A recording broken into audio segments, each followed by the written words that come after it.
I have read a lot of autopsy reports. Here are some that stand out as the most disturbing and shocking, from terrifying freak accidents to celebrity deaths that feel surreal. Some of these may be triggering to some, viewer discretion advised.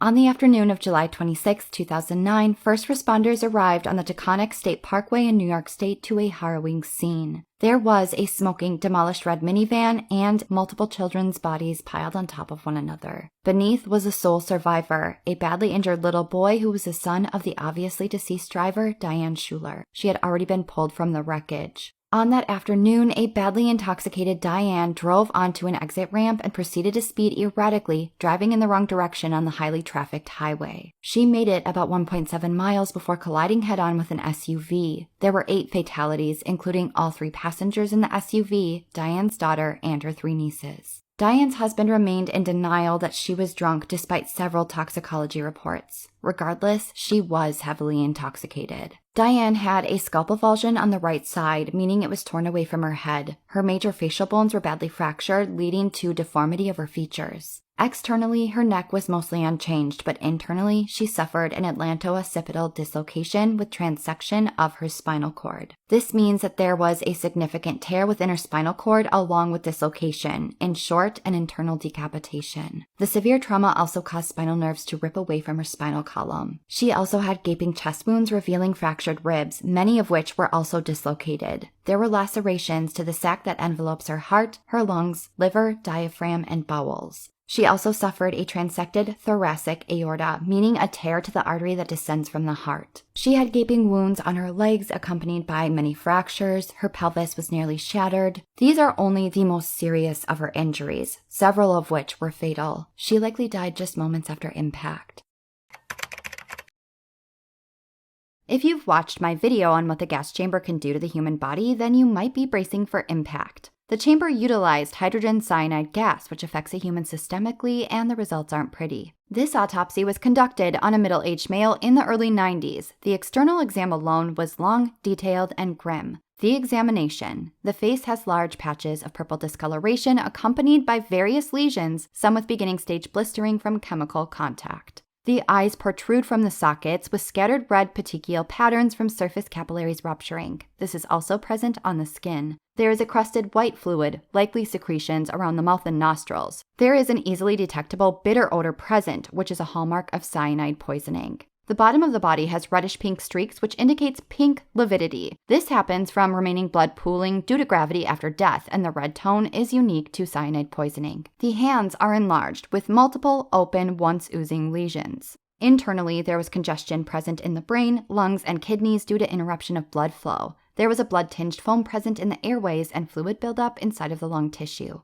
This is largely due to the chemical asphyxiation. There are signs of erosion with hemorrhage in the mouth, inside of the esophagus, and within the stomach lining.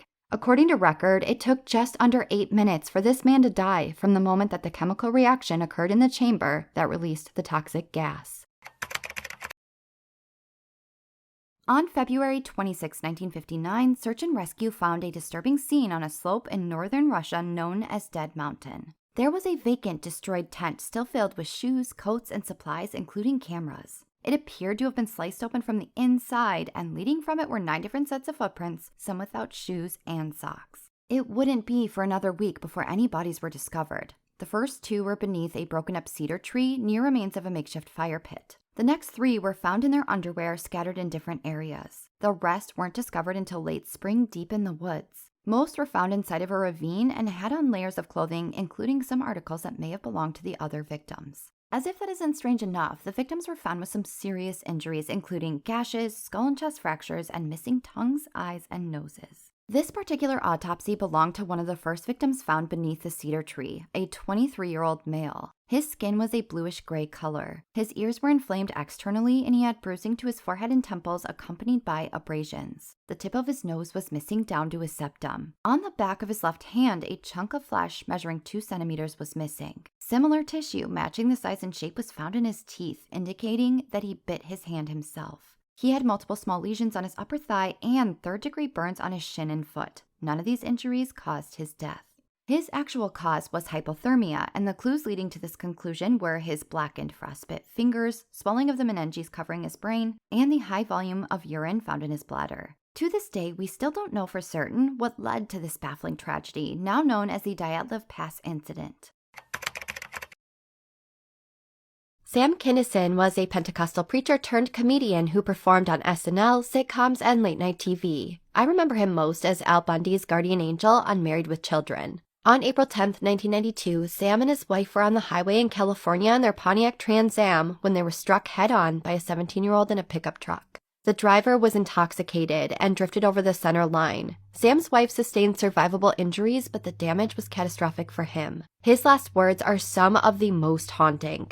Immediately following the wreck, Sam emerged from his car exhibiting only minor injuries on his face. He sat down on the side of the road where he began a rapid decline. Witnesses watched Sam appear to have a frantic conversation with somebody who wasn't there. He said, "I don't want to die. I don't want to die," followed with, "But why?" And finally, "Okay, okay." His entire body relaxed and he soon slipped away. His autopsy revealed that the serious damage was all internal. There was about 200 cc's of blood pooled in his abdominal cavity. This was caused by several severe tears in his small bowel, as well as a thoracic aortic dissection. This is a tear in the largest artery that extends from the heart into the abdomen. This type of injury carries a very high mortality rate. Additionally, he sustained an atlanto-occipital dislocation, which is a dislocation of the cervical spine where it meets the base of the head. Sam experienced a brief and misleading lucid interval, which is a phenomenon sometimes seen in traumatic accidents. Shortly after, he died from blood loss.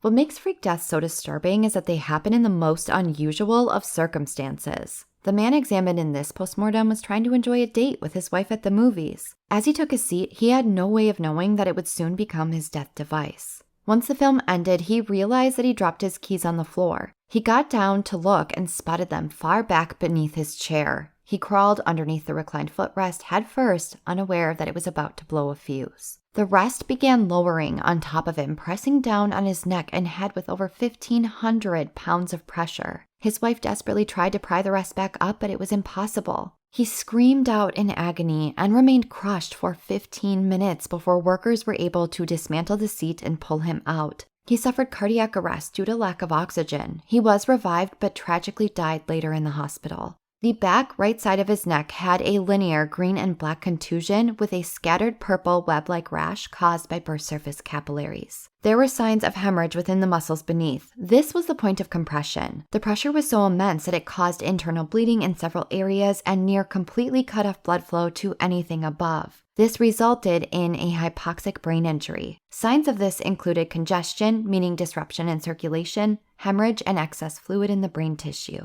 This is the injury that resulted in cardiac arrest.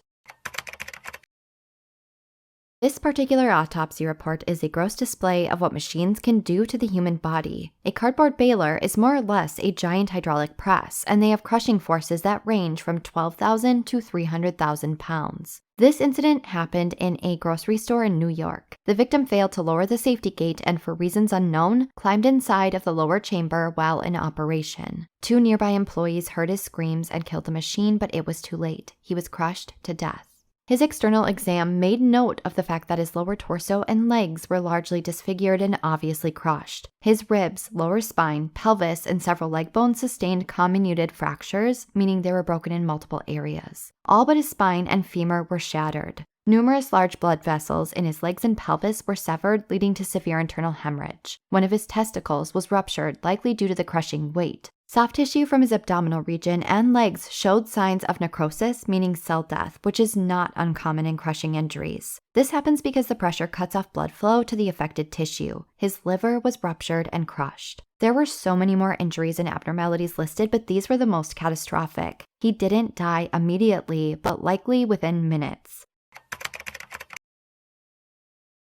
This is an autopsy and death that I will never forget, and now you can say the same. At the end of 2010, vibrant 24-year-old Phoebe Handsjuk was discovered at the bottom of an 11-story trash chute inside of her building. When bodies are discovered in the rubbish, you kind of assume that they were already dead when they got there, but not in this case. This poor woman had a near completely severed foot, among other injuries. There were various trails of blood all around that locked room where she was found, indicating that she had crawled around, possibly looking for an escape. Authorities acted very strangely from start to finish. They almost immediately decided that she hurled herself down the chute intentionally. Because of this, they failed to collect vital evidence or obtain CCTV footage from right outside of her apartment. Additionally, the actual chute on her floor was just a teeny bit wider than the measurement of her shoulders. In addition to her left foot being near severed, she also suffered 3 more severe fractures in her left leg, including her thigh bone, which takes an immense amount of force. She also had numerous internal hemorrhages and extensive external bruising on her limbs, face, and abdomen. Her toxicology report detected a high blood alcohol level as well as a strong sedative called zolpidem, known as Ambien in the States.